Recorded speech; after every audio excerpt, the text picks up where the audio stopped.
Bonjour, c'est Johanna de Pacific Venturi. Bienvenue dans ce nouvel épisode de Pacific OE, le podcast d'analyse de l'actualité globale et locale qui t'aide à naviguer efficacement dans ce monde changé. Cette semaine, nous sommes allés décrypter les graphiques et analyses financières pour t'apporter un maximum d'éclairage sur l'inflation qui se fait de plus en plus sentir au quotidien. Pour en parler, nous recevons Vincent Dropsy, professeur en économie à l'Université de la Polynésie française. À suivre donc une conversation entre Vincent et Philippe. Vincent, Yorana. Yorana Philippe, merci de m'avoir invité. Avec grand plaisir. Merci de prendre un peu de temps pour échanger avec nous. Alors, pour celles et ceux qui ne te connaîtraient pas, est-ce que tu peux rapidement te présenter, s'il te plaît? Je suis professeur des universités en sciences économiques à l'Université de la Polynésie française, où j'enseigne et je fais de la recherche depuis 2008, après une carrière en Californie dans une université américaine.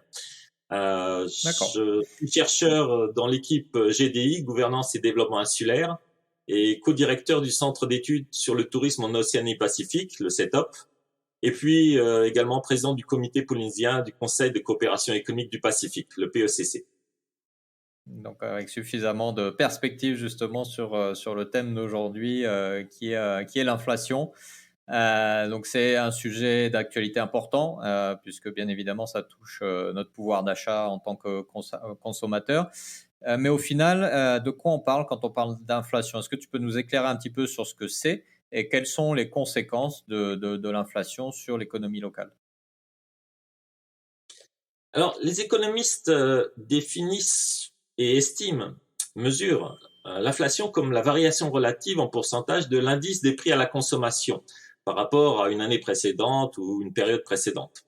Et donc, cela veut dire que quand le niveau général des prix à la consommation augmente, il est nécessaire évidemment de dépenser plus pour acheter le même panier de biens et de services, et donc le coût de la vie augmente. Mais ce que je dis souvent aux étudiants, c'est attention, ne pas confondre inflation, hausse des prix, avec perte de pouvoir d'achat. Parce qu'il est tout à fait possible que les prix augmentent, mais que les salaires augmentent encore plus. Donc, peut-être un petit mot pour rassurer tout le monde. Le fait qu'il y ait un peu d'inflation ne signifie pas forcément que le pouvoir d'achat va baisser. Et d'ailleurs, c'est pour ça que le gouvernement, je pense, au mois de décembre, a voté un peu dans l'urgence une augmentation du SMIC de 2% pour compenser pour l'inflation de 1,7% des prix à la consommation en Polynésie française. Et dans ce cas-là, on peut dire que voilà, la valeur, le pouvoir d'achat du SMIC a en fait augmenté en 2021. D'accord. Et qu'est-ce qui fait généralement, qu'est-ce qui cause cette inflation? Qu'est-ce qui fait que d'un coup, les prix augmentent? Alors, c'est une très bonne question. Et si tu le permets, je vais faire un petit historique pour qu'on comprenne mieux les causes et les conséquences.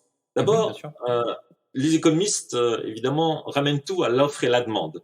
Donc, l'inflation, soit elle a une cause provenant du côté de la demande, soit du côté de l'offre, ou alors des deux, comme en 2020-2021. On va le voir. Alors, on a eu des épisodes d'inflation qui étaient générés par de la demande, comme dans les années 60, ou générés par l'offre, comme les chocs pétroliers, l'augmentation des prix du pétrole, ce qui est important évidemment pour aujourd'hui, en 73-79, qui a créé 2 récessions mondiales, de l'inflation, ce qu'on appelle en fait de la stagflation, stagnation, inflation. Ça, c'est ce qu'il y a de pire, parce que à la fois on a du chômage et de l'inflation.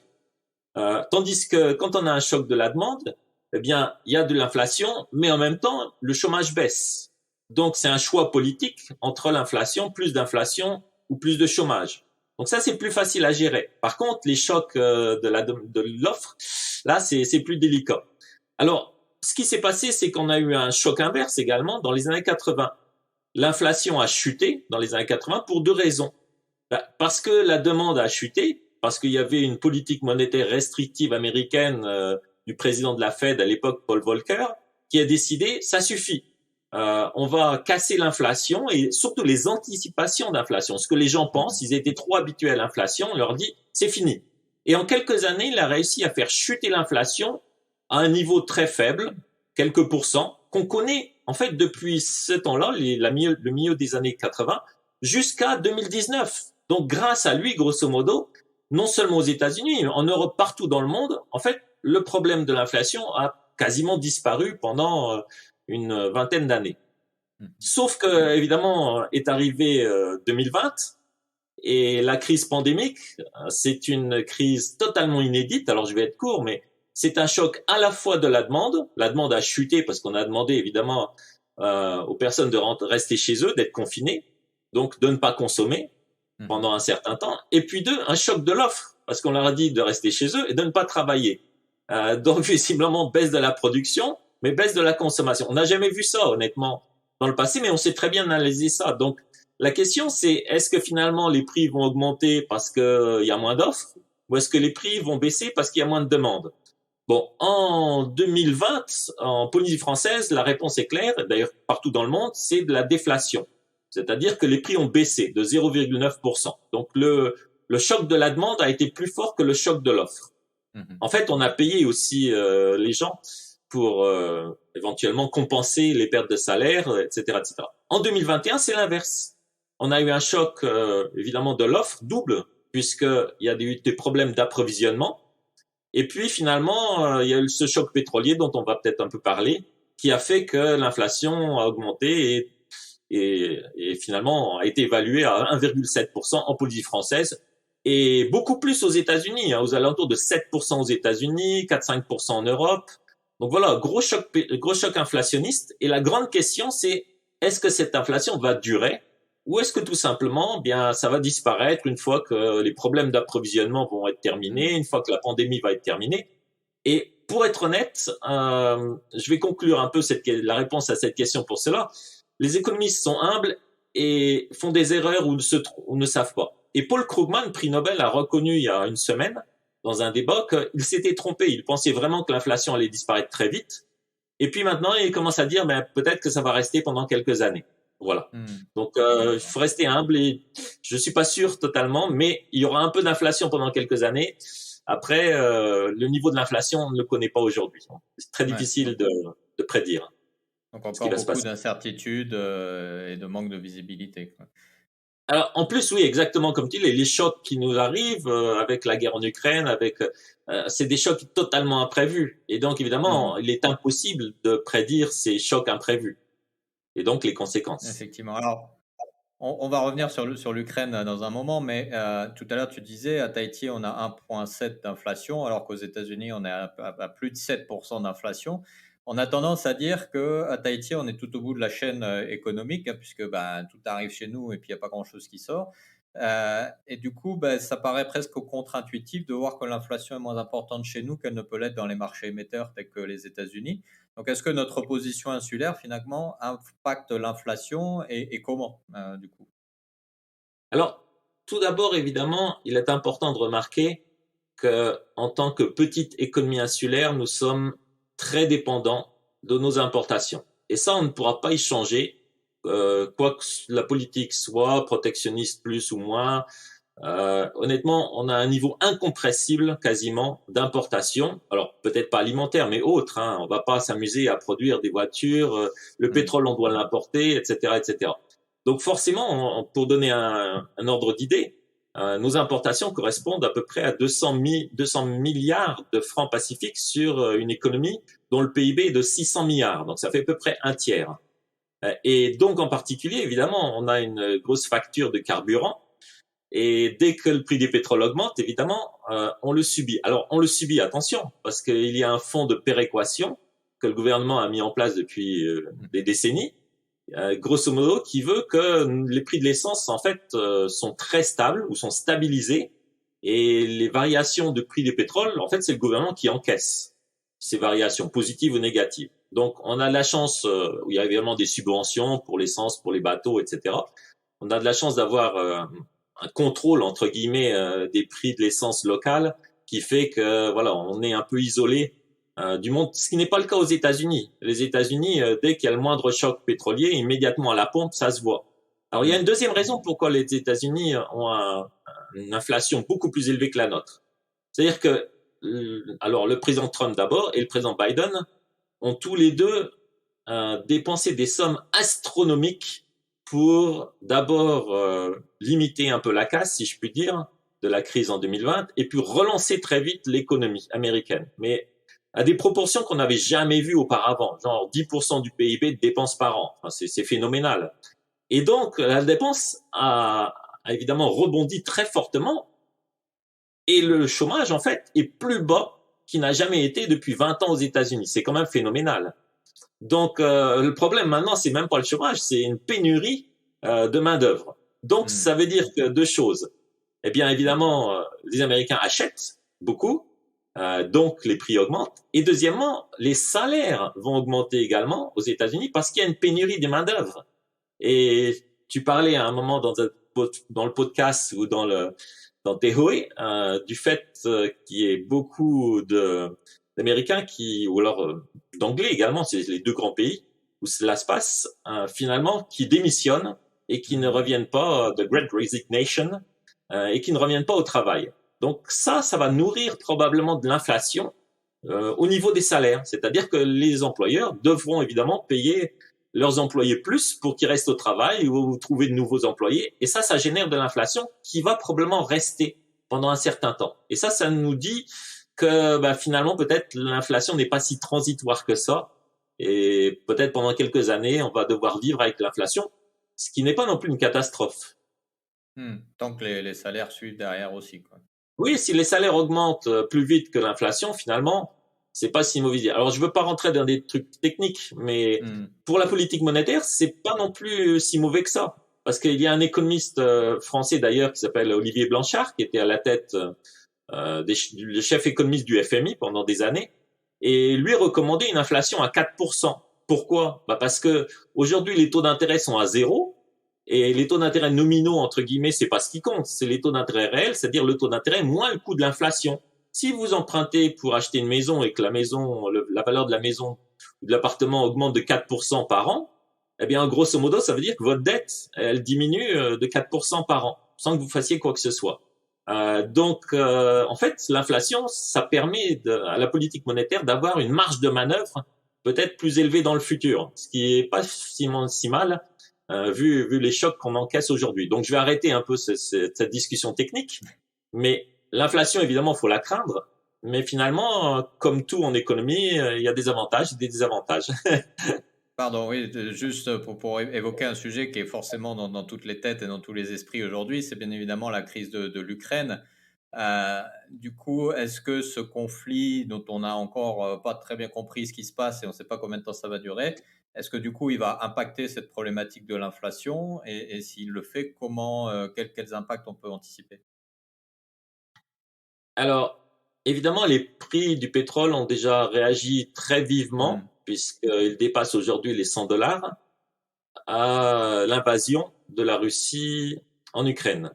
Alors, il y a plusieurs problématiques. D'abord, la Russie est le 3e producteur pétrole au monde. Elle représente 12% de la production. Donc, c'est quand même un poids lourd. Mais en plus, l'Union européenne dépend très fortement du gaz russe. Par exemple, l'Allemagne est dépendante de sa consommation de gaz à 49% du gaz russe. La France, 24%. Certains pays baltiques, 100%. Et donc là, ça pose un gros problème pour ces sanctions. C'est-à-dire qu'on peut toujours avoir des sanctions, couper SWIFT, le réseau international de transactions, bloquer la moitié des réserves de la Banque centrale, ce qui pense une très bonne, très efficace sanction. Mais d'un autre côté, ça risque de générer évidemment une réaction des Russes qui, eux, peuvent couper tout simplement, fermer le gazoduc. Et puis d'un coup, du jour au lendemain, il n'y a plus de gaz qui arrive en Europe. Alors aujourd'hui, c'est presque l'été, il n'y a pas de problème. Mais à la rentrée, quand il va arriver l'automne, le gaz, où on va le trouver? Peut-être du gaz liquéfié, ça va être compliqué. Donc le prix du gaz et le prix des pétroles vont continuer à augmenter. Dans le court terme, ça c'est quasi sûr. Et donc, évidemment, ça va générer de l'inflation mondialement. Maintenant, nous, on va subir les coûts, évidemment, puisque le prix du pétrole et de l'essence va augmenter. Maintenant, la question, c'est est-ce que c'est temporaire ou permanent? Et là, je me permets de, très rapidement, en 30 secondes, de glisser une autre problématique qui est importante de long terme. Tout le monde est d'accord pour sauver la planète et diminuer les émissions de CO2. Mais pour diminuer les émissions de CO2, l'une des façons de faire ça, c'est de diminuer notre production, évidemment, et notre consommation de pétrole. Ouais, alors, soit pour les transports, soit pour la production d'électricité en particulier, etc., etc. Et les économistes, en fait, il y a une vingtaine, trentaine de prix Nobel et quelques centaines d'économistes qui ont suggéré qu'une taxe carbone, c'était la solution, pour l'instant, une des solutions idéales. Donc, quoi qu'il arrive, de toute façon, il est fort probable que le prix des preuves va continuer à augmenter dans le long terme. Et tant mieux, je dirais, parce que ça va nous forcer à substituer tout ce qui est ces énergies évidemment polluantes pour des énergies renouvelables. Donc, on va encaisser le coût, mais en fait, finalement, ce coût, il est moindre, beaucoup moindre que de ne rien faire. Un économiste clé avait fait une étude il y a une dizaine, quinzaine d'années en disant que voilà, si on ne faisait rien, ça allait coûter 20% au PIB mondial, donc des sommes faramineuses. Donc, vaut mieux encaisser le coût et subir des prix du pétrole élevés maintenant, s'adapter, plutôt que d'attendre la catastrophe, catastrophe mondiale. Et profiter pour accélérer la transition énergétique, justement. Exactement. Tout à fait. Et donc, pour revenir très rapidement à la Russie, moi, je pense que la sanction peut-être la plus efficace, ce sera de bloquer les réserves de la Banque centrale, du moins la moitié des réserves qui sont à l'étranger. Pourquoi ? Parce que ça veut dire que la Russie ne pourra pas protéger sa monnaie contre des mouvements spéculatifs, des attaques spéculatives, que le rouble va donc s'écrouler. Et ça va générer de l'inflation à l'intérieur de la Russie, pas à l'extérieur.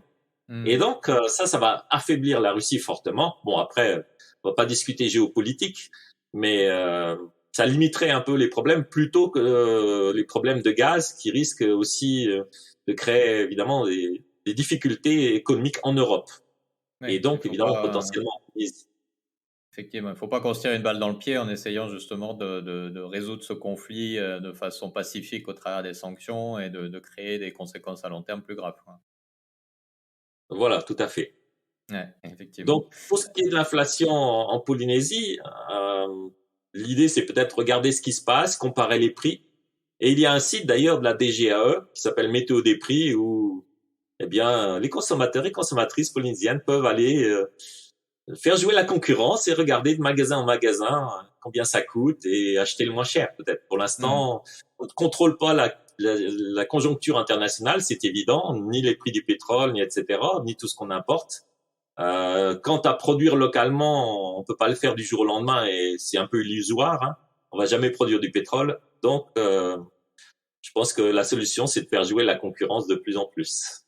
Ouais, effectivement. Mais est-ce que tu penses malgré tout que pour les productions locales, et je pense notamment à la production alimentaire locale, ce contexte inflationniste peut être bénéfique pour la consommation justement de produits locaux parce que finalement les prix vont s'aligner et les produits locaux vont devenir pas aussi chers que les produits importés?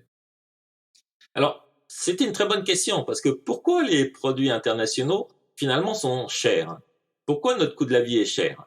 Et ma thèse avec quelques collègues, c'est l'une des grandes raisons, ce sont les taxes protectionnistes. On paye, ça se voit pas sur le ticket de caisse, mais on paye des taxes à l'importation très élevées, ce qui évidemment augmente le prix des produits importés. Les produits locaux s'ajustent, et puis finalement, tous les produits coûtent cher. Donc peut-être si on pouvait diminuer, éliminer, alors c'est peut-être un rêve, politiquement ça semble difficilement faisable, mais réduire ces taxes à l'importation, ça pourrait réduire le coût de la vie en Polynésie. Et non seulement ça, mais ça augmenterait la compétitivité de nos produits et de nos services, dont le tourisme. Donc c'est peut-être une occasion finalement en or de revoir un peu cette politique protectionniste qui existe depuis 50, 60 ans et de se dire un moyen de limiter la hausse des prix, c'est peut-être de se débarrasser un peu de ce système protectionniste et puis d'encourager, comme tu le disais, la production locale, évidemment, surtout alimentaire. Mais là, il faut être aussi réaliste. Si on regarde les données de l'ISPF, qui estime le PIB et ses composantes, le secteur alimentaire, c'est grosso modo, alors je parle pas agroalimentaire, je parle le secteur de production, de aquaculture, etc. Et puis agriculture, c'est 3% du PIB. Donc c'est pas ça qui va faire relancer l'économie entière, mais ça va aider évidemment. Donc il faut promouvoir et pour la planète et pour la production locale ces genres de production agricole locale, tout en faisant attention que les prix n'explosent pas, parce que ça c'est un peu le danger. Il faut que ce soit rentable et à la fois pas trop cher. Donc peut-être qu'il y a finalement il y a une expression américaine que j'aime beaucoup qui s'appelle blessing in disguise, bénédiction cachée. Ce qui veut dire que, voilà, on a des chocs successifs, la pandémie, la crise russe, etc. Mais en fait, on peut rebondir et en faire des opportunités pour améliorer notre niveau de vie, baisser le coût de la vie. Effectivement, on en terminera sur cette note optimiste, effectivement, de chercher l'opportunité du changement quand on subit ce genre de crise. Vincent, merci beaucoup pour tes éclairages sur ce thème très complexe de l'inflation. Merci à toi, Philippe. Comme beaucoup d'éléments de notre économie moderne, l'inflation est au final un indicateur qui vient nous éclairer sur l'état et la dynamique de notre économie. Il ne s'agit pas d'en avoir peur ni de le suivre à tout prix, mais bien d'analyser en détail ce qu'il nous dit sur l'état de notre pays et du monde en général. Et la meilleure façon de l'interpréter est sans doute de le voir comme un signe de changement en cours qui nécessite de notre part de réfléchir, prendre de la distance et de voir comment adapter nos modes de vie en conséquence. L'économie, c'est la gestion de notre maison, au sens propre du terme. Tâchons donc de faire ce qu'il faut pour maintenir notre maison en état dans ce monde si complexe et incertain. N'hésite pas à partager cet épisode avec ton entourage et à le noter ou le commenter sur ta plateforme de podcast préférée. Si tu veux en savoir plus sur l'inflation et ses conséquences, n'hésite pas à aller voir la newsletter TOE sur ce thème. Tu peux la retrouver sur notre site internet pacificventury.com et tu peux également t'y inscrire pour ne jamais manquer ce numéro. À la semaine prochaine pour un nouvel épisode, un nouveau thème. Prends bien soin de toi. Nana!